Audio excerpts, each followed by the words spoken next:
السلام عليكم ورحمة الله وبركاته. أهلا بكم متابعينا الأعزاء في قناتكم. عاجل أسطورة كرة القدم العالمية زين الدين زيدان يفاجئ العالم عن النجم الجزائري إسماعيل بن ناصر.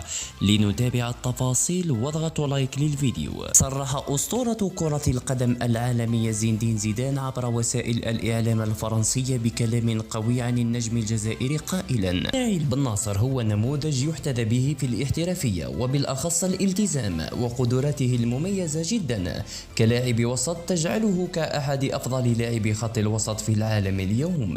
وأضاف زين الدين زيدان قائلا: إسماعيل بن ناصر لا يكتفي فقط بمهارته الفنية العالية، بل يظهر أيضا ذكاء تكتيكيا كبيرا وروح قيادية حقيقية في الملعب، سواء مع ناديه اي سي ميلان أو المنتخب الجزائري. ويعتبر إسماعيل بن ناصر لاعبا لا غنى عنه، ويعزز بفخر اسم الجزائر في كل مباراة يخوضها. وفي الأخير، إن كنت من عشاق النجم الجزائري إسماعيل بن ناصر، اضغط له لايك لهذا الفيديو.